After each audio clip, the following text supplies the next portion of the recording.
ವಿದ್ಯಾರ್ಥಿಗಳೇ, ಎಲ್ಲರಿಗೂ ನಮಸ್ಕಾರ. ನನ್ನ ಯೂಟ್ಯೂಬ್ ಚಾನೆಲ್ಗೆ ಸ್ವಾಗತ. ವಿದ್ಯಾರ್ಥಿಗಳೇ, ಇಂದಿನ ವಿಡಿಯೋದಲ್ಲಿ ನಾನು ವಿಜಯ ದಬ್ಬೆ ಇವರು ಬರೆದ ರಾಣಿ ತಿಮ್ಮಿಯ ಸಿಂಹಾಸನ ಅನ್ನುವಂತಹ ಈ ಒಂದು ಕವಿತೆಯ ಪ್ರಶ್ನೋತ್ತರವನ್ನು ಹಾಕ್ತಾ ಇದ್ದೇನೆ. ವಿದ್ಯಾರ್ಥಿಗಳೇ, ನೀವು ನನ್ನ ಚಾನಲ್ಗೆ ಹೊಸಬರಾಗಿದ್ದಲ್ಲಿ ಮೊದಲು ಸಬ್ಸ್ಕ್ರೈಬ್ ಮಾಡುವುದನ್ನು ಮರೆಯದಿರಿ. ಯಾಕೆಂದರೆ ನಿಮ್ಮ ಕನ್ನಡ ಪಠ್ಯಕ್ಕೆ ಸಂಬಂಧಿಸಿದ ಹಾಗೆ ಹಲವಾರು ಪಾಠಗಳನ್ನು ನಾನು ಈಗಾಗಲೇ ಅಪ್ಲೋಡ್ ಮಾಡಿದ್ದೇನೆ. ಅಥವಾ ನಿಮಗೆ ಇನ್ನು ಯಾವುದಾದ್ರೂ ಒಂದು ಕವಿತೆ ಇರ್ಬೋದು, ಗದ್ಯ ಇರ್ಬೋದು, ಅದರ ಪ್ರಶ್ನೋತ್ತರಗಳು ಬೇಕು ಅಂತ ಇದ್ದರೆ ಕೂಡಲೇ ಒಂದು ಕಮೆಂಟ್ ಮಾಡಿ 2 ದಿವಸದಲ್ಲೇ ಹಾಕಿಬಿಡ್ತೇನೆ. ಸರಿ ವಿದ್ಯಾರ್ಥಿಗಳೇ, ಈಗ ನಾವು ವಿಜಯ ದಬ್ಬೆ ಇವರು ಬರೆದ ರಾಣಿ ತಿಮ್ಮಿಯ ಸಿಂಹಾಸನ ಅನ್ನುವಂತಹ ಈ ಗೀತೆಯ ಪ್ರಶ್ನೋತ್ತರವನ್ನು ಗಮನಿಸೋಣ. ಮೊದಲಿಗೆ ನಾವು ವಿಜಯ ದಬ್ಬೆ ಯಾರು ಅಂತ ನೋಡೋಣ. ವಿಜಯ ದಬ್ಬೆ ಇವರು ಹಾಸನ ಜಿಲ್ಲೆಯ ಬೇಲೂರು ಸಮೀಪದ ದಬ್ಬೆ ಅನ್ನುವಲ್ಲಿ ಜನಿಸಿದರು. ವಿಜಯ ದಬ್ಬೆ ಮೈಸೂರಿನ ಮಾನಸ ಗಂಗೋತ್ರಿಯಲ್ಲಿ ಕನ್ನಡ MA ಪಡೆದಿದ್ದಾರೆ. ಹಾಗೆ ಅವರು MA ಪದವಿಯನ್ನು ಪಡೆದಿದ್ದಾರೆ. ಹಾಗೆ ಅವರು ಆನಂದಪುರ ಮತ್ತು ತುಮಕೂರು ಕಾಲೇಜುಗಳಲ್ಲಿ ಅಧ್ಯಾಪಕಿಯಾಗಿ ಕೆಲಸ ಮಾಡಿ ಈಗ ಮಾನಸ ಗಂಗೋತ್ರಿಯ ಕನ್ನಡ ಅಧ್ಯಯನ ಸಂಸ್ಥೆಯಲ್ಲಿ ಪ್ರಾಧ್ಯಾಪಕಿಯಾಗಿ ಕಾರ್ಯವನ್ನು ನಿರ್ವಹಿಸ್ತಾ ಇದ್ದಾರೆ. ಹಾಗೆ ಇವರು ಮಹಿಳಾ ಅಧ್ಯಯನ ಸಂಸ್ಥೆಗೂ ಕೂಡ ಇವರೇ ಗೌರವ ಉಪನ್ಯಾಸಕಿಯಾಗಿದ್ದಾರೆ. ವಿಜಯ ದಬ್ಬೆ ಅವರು ಹಲವಾರು ಕೃತಿಗಳನ್ನು ಕೂಡ ಬರೆದಿದ್ದಾರೆ ವಿದ್ಯಾರ್ಥಿಗಳೇ. ಅವುಗಳಲ್ಲಿ ಮುಖ್ಯವಾದದ್ದು ಇರುತ್ತವೆ ತಿರುಗಿ ನಿಂತ ಪ್ರಶ್ನೆ, ನೀರು ಲೋಹದ ಚಿಂತೆ, ಇವು ಕವನ ಸಂಕಲನಗಳು. ಹಾಗೆ ಸಂಗ್ರಹ ಕವಿತೆಗಳನ್ನು ಕೂಡ ಬರೆದಿದ್ದಾರೆ ಅವರು. ಇತಿಗೀತಿಕೆ ಅನ್ನುವಂಥದ್ದು ಕವಿತೆಗಳ ಸಂಕಲನ, ಅಂದರೆ ಸಂಗ್ರಹ ಕವಿತೆಗಳ ಸಂಕಲನ. ನಾರಿ ದಾರಿ ದಿಗಂತ, ಇದು ಇವರ ಸ್ತ್ರೀವಾದಿ ವಿಮರ್ಶಾ ಕೃತಿ. ಮಹಿಳೆ ಸಾಹಿತ್ಯ ಮತ್ತು ಸಮಾಜ ಇವರ ಮತ್ತೊಂದು ಪ್ರಮುಖ ಕೃತಿ. ಹಾಗೆ ಹಿತೈಷಿಣಿಯ ಹೆಜ್ಜೆಗಳು, ಶ್ಯಾಮಲಾ ಸಂಚಯ, ಸಾರ ಸರಸ್ವತಿ ಅನ್ನುವಂಥ ಈ ಥರ ಕೃತಿಗಳನ್ನು ಕೂಡ ಇವರು ಬರೆದಿದ್ದಾರೆ. ಸರಿ ವಿದ್ಯಾರ್ಥಿಗಳೇ, ರಾಣಿ ತಿಮ್ಮಿಯ ಸಿಂಹಾಸನ ಈ ಕವಿತೆಗೆ ಸಂಬಂಧಿಸಿದ ಹಾಗೆ ಮೊದಲ ಪ್ರಶ್ನೆ ಯಾವುದಿದೆ ಅನ್ನುವಂಥದ್ದು ನೋಡೋಣ. ರಾಣಿ ತಿಮ್ಮಿಯ ಕನಸು ಕನಸಾಗಿ ಉಳಿಯುವ ಹಿನ್ನೆಲೆಯನ್ನು ವಿವೇಚಿಸಿರಿ ಅಥವಾ ವಿವರಿಸಿರಿ. ಎರಡನೇ ಪ್ರಶ್ನೆ ನೋಡಿ. ರಾಣಿ ತಿಮ್ಮಿಯ ಕನಸು ನನಸಾಗದೆ ಇರುವುದಕ್ಕೆ ಕಾರಣಕರ್ತರು ಯಾರು, ಯಾಕೆ? 2 ಪ್ರಶ್ನೆ ಬಂದರೂ ಕೂಡ ಒಂದೇ ಉತ್ತರವನ್ನು ಬರೆಯಿರಿ. ಉತ್ತರ ನೋಡೋಣ. ರಾಣಿ ತಿಮ್ಮಿಯ ಕನಸು ನನಸಾಗದೆ ಇರುವುದಕ್ಕೆ ಕಾರಣಕರ್ತರು ಯಾರೆಂದರೆ ಪುರುಷ ಪ್ರಧಾನ ಸಮಾಜ. ಇಲ್ಲಿ ರಾಣಿಯ ಗಂಡ ಪುರುಷ ಪ್ರಧಾನ ಸಮಾಜದ ಪ್ರತಿನಿಧಿಯಾಗಿ ಗುರುತಿಸಿಕೊಳ್ತಾರೆ. ರಾಣಿಯ ಕನಸು ನನಸಾಗಿ ಉಳಿಯುವುದಕ್ಕೆ ಹಿನ್ನೆಲೆ ಕೂಡ ಇದೆ, ಅಂದರೆ ಸಮಾಜ ಅಥವಾ ರಾಣಿಯ ಗಂಡ. ನಿರೂಪಕಿಯ ಊರು ಬಂಡೆಯ ಮೇಲೆ ಪ್ರಗತಿ ಪಂಥದ ಹಾಡು ಸದಾ ಮೊಳಗುತ್ತಿರುತ್ತದೆ. ಇಲ್ಲಿಯ ನಾಯಿನರಿಗಳು ಕೂಡ ಸಮಾನತೆಯಿಂದ ಬೊಗಳ್ತಾ ಇರ್ತವೆ. ಎಲ್ಲ ಕ್ರಾಂತಿಯನ್ನು ಹೊದ್ದು ಮಲಗಿದ ಈ ಊರಿನಲ್ಲಿ ನಾಟಕಕ್ಕೆ ಬೇರೆ ವೇದಿಕೆಯೇ ಬೇಕಾಗಿಲ್ಲ. ಇಲ್ಲಿ ಸದಾಕಾಲವೂ ಪ್ರಗತಿಪರ ನಾಟಕಗಳು ಹೊಸದಾಗಿ ಪ್ರಯೋಗಗೊಳ್ಳುತ್ತಲೇ ಇರುತ್ತವೆ. ಇಂತಹ ಊರಲ್ಲಿ ಹುಡುಗರು ಮುದುಕರು ಸೇರಿ ಬಾಳ ಪ್ರಣತಿ ಅನ್ನುವಂಥ ಒಂದು ನಾಟಕವನ್ನು ಮಾಡಬೇಕು ಅಂತ ಒಂದು ತಯಾರಿಯನ್ನು ನಡೆಸ್ತಾರೆ. ಈ ನಾಟಕದಲ್ಲಿ ಇರುವಂತಹ ಪ್ರಣತಿ ಅನ್ನುವಂತಹ ಮುಖ್ಯ ಪಾತ್ರಕ್ಕಾಗಿ ಮನೆ ಹೊಕ್ಕು ತಲಾಶ್ ಮಾಡುತ್ತಾರೆ. ರಾತ್ರಿ ಬೆಳಗು ಕೂಡ ಹುಡುಕುತ್ತಾರೆ. ನಾಟಕದಲ್ಲಿನ ರಾಣಿ ನೀನೇ ಬಾ ಎಂದು ತಿಮ್ಮಿಯನ್ನು ಒಪ್ಪಿಸುತ್ತಾರೆ. ತಿಮ್ಮಿಗೆ ಇಂತಹ ನಾಟಕದ ಖಯಾಲಿ ಬಹಳ. ಯಾರೋ ಗಾಳಿ ಹಾಕಿದರಂತೂ ತೀರಿಯೇ ಹೋಯಿತು. ನಾಟಕದಲ್ಲಿ ನೀನೇ ಜೀವ ಎಂದು 10 ಮಂದಿ ಹೇಳಿದರು. ರಾಜಪಾಟು ಕಾಲಿಗೆ ಬಿದ್ದರೆ ಯಾರಿಗೆ ಮೋಜಲ್ಲ? ಈ ರಾಣಿಗೆ ಸಿಂಹಾಸನ, ಕಿರೀಟ ಎಲ್ಲ ಆಗುತ್ತದೆ. ತಾಲೀಮ್ ಮಾಡುತ್ತಾ ತಿಮ್ಮಿಗೆ ತಾನೇ ರಾಣಿ ಎನಿಸ್ತದೆ. ಪ್ರೀತಿ ಉಕ್ಕಿಸಿದಂತೆ ನಾಟಕದ ರಾಜ ಹಾಡುತ್ತಿದ್ದರೆ ಗಾಳಿಯಲ್ಲಿ ತೇಲಿದಂತಾಗುತ್ತದೆ ತಿಮ್ಮಿ ರಾಣಿಗೆ. ಹಿಟ್ಟು ತಿರುವಿ ಮಕ್ಕಳನ್ನು ಮಲಗಿಸಿ ಗಂಡನನ್ನು ಒಪ್ಪಿಸಿ ಹರಿದಿದ್ದ ಸೀರೆ ಗಂಟು ಬಿಗಿದುಕೊಂಡು ತಾಲೀಮಿಗೆ ಬಂದದ್ದೇ ಕನಸಾಗಿ ಹೋಗುತ್ತದೆ.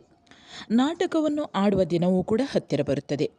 ಆದರೆ ತಿಮ್ಮಿಗೆ ಅವಳ ಗಂಡ ಮಾತ್ರ ನಾಟಕದ ರಾಜನನ್ನು ಕಣ್ಣಲ್ಲಿ ನುಂಗಿ ನಾಟಕದಲ್ಲಿಯಂತೆ ಮಾಡಿದರೆ ಈಗ ನೋಡು ಎಂದು ಆಜ್ಞೆ ಮಾಡುತ್ತಾನೆ. ತಿಮ್ಮಿಯ ಕಿರೀಟ ಬಿದ್ದು ಹೋಗಿ, ಬಣ್ಣ ಕರಗಿ ಹೋಗಿ, ಕನಸು ಒಡೆದು ಹೋಗಿ ತಿಮ್ಮಿಗೆ ಅಳು ಬರುತ್ತದೆ.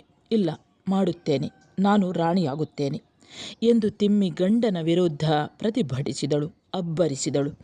ಆದರೆ ಏನೂ ಪ್ರಯೋಜನವಾಗಲಿಲ್ಲ. ಬಾಳ ಪ್ರಣತಿ ತಿಮ್ಮಿ ಬೋರಲಾಗಿ ಬಿದ್ದುಕೊಂಡು ಅಳುತ್ತಾ ನಿದ್ದೆ ಹೋಗುತ್ತಾಳೆ. ತಿಮ್ಮಿಯ ಕನಸಿನಲ್ಲಿ ನಾಟಕದ ಮೋಜೇನು ಹೇಳುವುದು, ಅದು ವರ್ಣಿಸಲು ಸಾಧ್ಯವಿಲ್ಲ. ಜನರೆಲ್ಲ ರಾಣಿಯನ್ನೇ ನೋಡುತ್ತಿದ್ದಾರೆ, ಕೈಮುಗಿದು ನಿಂತಿದ್ದಾರೆ. ರಾಣಿ ತಿಮ್ಮಿಯ ಸಿಂಹಾಸನ ಫಳ ಫಳ ಎಂದು ರಂಜಿಸುತ್ತಲೇ ಇತ್ತು.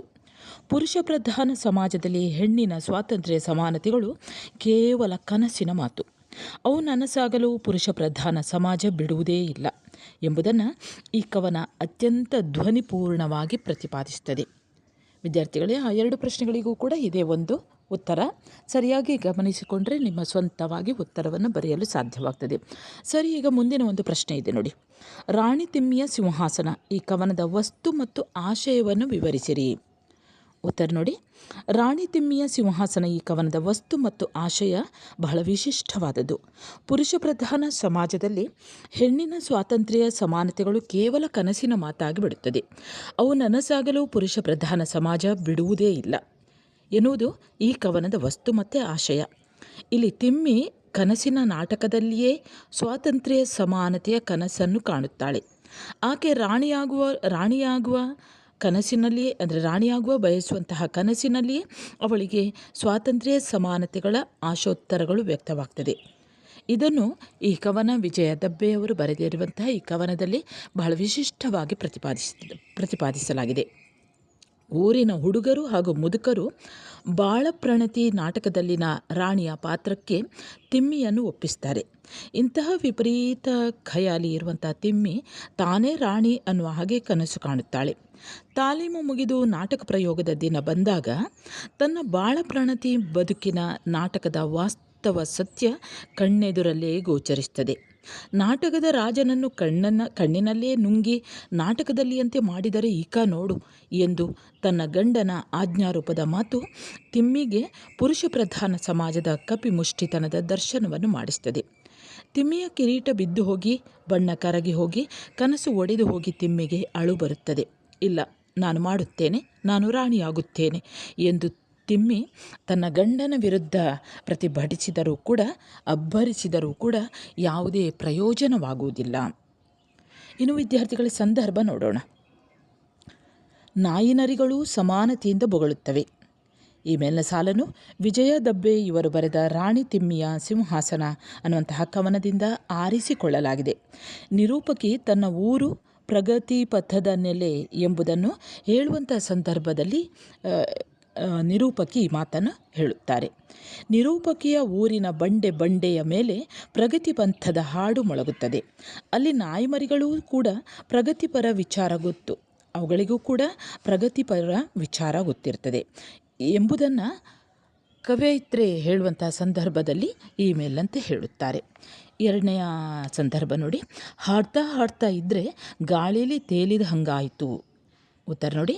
ಈ ಮೇಲಿನ ಸಾಲನ್ನು ವಿಜಯ ದಬ್ಬೆ ಇವರು ಬರೆದ ರಾಣಿ ತಿಮ್ಮಿಯ ಸಿಂಹಾಸನ ಅನ್ನುವಂತಹ ಕವನದಿಂದ ಆರಿಸಿಕೊಳ್ಳಲಾಗಿದೆ. ಈ ಮಾತನ್ನು ಕವಯಿತ್ರಿ ಹೇಳುತ್ತಾರೆ. ತಿಮ್ಮಿ ರಾಣಿ ಪಾತ್ರಕ್ಕೆ ಆಯ್ಕೆಯಾಗುತ್ತಾಳೆ. ಈ ರಾಣಿಗೆ ಸಿಂಹಾಸನ, ಕಿರೀಟ ಎಲ್ಲ ಆಗುತ್ತದೆ. ತಾಲೀಮು ಮಾಡುತ್ತಾ ತಿಮ್ಮಿಗೆ ತಾನೇ ರಾಣಿ ಎನಿಸ್ತದೆ. ರಾಜ ಹಾಡುತ್ತಾ ಇದ್ದರೆ ತಿಮ್ಮಿಗೆ ಗಾಳಿಯಲ್ಲಿ ತೇಲಿದಂತಾಗುತ್ತದೆ ಎಂಬುದನ್ನು ಹೇಳುವ ಸಂದರ್ಭದಲ್ಲಿ ಕವಯಿತ್ರಿ ಈ ಮೇಲಂತೆ ಹೇಳುತ್ತಾರೆ. 3ನೇ ಸಂದರ್ಭ ನೋಡಿ. ತಾಲೀಮಿಗೆ ಬಂದದ್ದೇ ಕನಸಾಗಿ ಹೋಯಿತು. ಈ ಮೇಲಿನ ಸಾಲನ್ನು ವಿಜಯ ದಬ್ಬೆ ಇವರು ಬರೆದ ರಾಣಿ ತಿಮ್ಮಿಯ ಸಿಂಹಾಸನ ಎನ್ನುವ ಕವನದಿಂದ ಆರಿಸಿಕೊಳ್ಳಲಾಗಿದೆ. ತಿಮ್ಮಿಗೆ ನಾಟಕ ಒಂದು ಕನಸಾದ ಬಗೆಯನ್ನು ವಿವರಿಸುವ ಸಂದರ್ಭದಲ್ಲಿ ಕವಯಿತ್ರಿ ಈ ಸಾಲನ್ನು ಹೇಳುತ್ತಾರೆ. ತಿಮ್ಮಿ ಹಿಟ್ಟನ್ನು ತಿರುವಿ, ಮಕ್ಕಳನ್ನು ಮಲಗಿಸಿ, ಗಂಡನನ್ನು ಒಪ್ಪಿಸಿ, ಹರಿದ ಸೀರೆಯನ್ನು ಗಂಟು ಬಿಗಿದುಕೊಂಡು ತಾಲೀಮಿಗೆ ಬರುತ್ತಾಳೆ. ಈ ತಾಲೀಮೇ ಅವಳಿಗೊಂದು ಕನಸಾಗಿ ಬಿಡುತ್ತದೆ ಎಂಬುದನ್ನು ಕವಯಿತ್ರಿ ಹೇಳುತ್ತಾ ಈ ಮೇಲಂತೆ ಹೇಳುತ್ತಾರೆ. 4ನೆಯ ಸಂದರ್ಭ ನೋಡಿ. ರಾಣಿ ತಿಮ್ಮಿಯ ಸಿಂಹಾಸನ ಫಳಫಳ ಅಂತಿತ್ತು. ಈ ಮೇಲಿನ ಸಾಲನ್ನು ವಿಜಯ ದಬ್ಬೆಯವರು ಬರೆದ ರಾಣಿ ತಿಮ್ಮಿಯ ಸಿಂಹಾಸನ ಎಂಬ ಕವಿತೆಯಿಂದ ಆರಿಸಿಕೊಳ್ಳಲಾಗಿದೆ. ಈ ಮಾತನ್ನು ಕವಯಿತ್ರಿ ಹೇಳುತ್ತಾರೆ. ಗಂಡ ಅಭಿನಯಿಸಲು ಅನುಮತಿ ಕೊಡದೇ ಇದ್ದಾಗ ತಿಮ್ಮಿ ಬೋರಲಾಗಿ ಬಿದ್ದುಕೊಂಡು ಅಳುತ್ತಾ ನಿದ್ದೆ ಹೋಗುತ್ತಾಳೆ. ನಿದ್ದೆಯಲ್ಲಿ ಅವಳಿಗೆ ನಾಟಕದ ಕನಸು ಬೀಳುತ್ತದೆ. ಆ ಕನಸಿನ ನಾಟಕದ ಮೋಜು ಬಣ್ಣಿಸಲು ಅಸಾಧ್ಯ. ಜನರೆಲ್ಲ ರಾಣಿಯನ್ನೇ ನೋಡುತ್ತಿದ್ದಾರೆ, ಕೈಮುಗಿದು ನಿಂತಿದ್ದಾರೆ. ರಾಣಿ ತಿಮ್ಮಿಯ ಸಿಂಹಾಸನ ಫಳಫಳ ಎಂದು ಹೇಳುತ್ತದೆ ಎಂದು ಹೇಳುವ ಸಂದರ್ಭದಲ್ಲಿ ಕವಯಿತ್ರಿ ಇಮೇಲ್ ಅಂತೆ ಹೇಳುತ್ತಾರೆ. ಇನ್ನು ವಿದ್ಯಾರ್ಥಿಗಳೇ, ಟಿಪ್ಪಣಿಗೂ ಕೂಡ ರಾಣಿ ತಿಮ್ಮಿಯ ಸಿಂಹಾಸನ ಅನ್ನುವಂಥ ವಿಷಯವನ್ನು ಕೊಡ್ಬೋದು. ಇದೇ ಉತ್ತರವನ್ನು ಅಂದರೆ ಮೊದಲನ ಉತ್ತರ ಮತ್ತು ಈಗ ಈ ಟಿಪ್ಪಣಿ ಇದೆ ನೋಡಿ, ಆ ಉತ್ತರವನ್ನು ಸರಿಯಾಗಿ ಸಂಕ್ಷಿಪ್ತವಾಗಿ ಸ್ವಲ್ಪ ಸಣ್ಣದಾಗಿ ಬರ್ಕೊಂಡು ಬಿಡ್ರಿ ಸಾಕು, ಅಂಕಗಳು ಖಂಡಿತವಾಗಿಯೂ ದೊರಕ್ತದೆ. ಇನ್ನು 1 ಅಂಕದ ಪ್ರಶ್ನೆ ನೋಡಿ.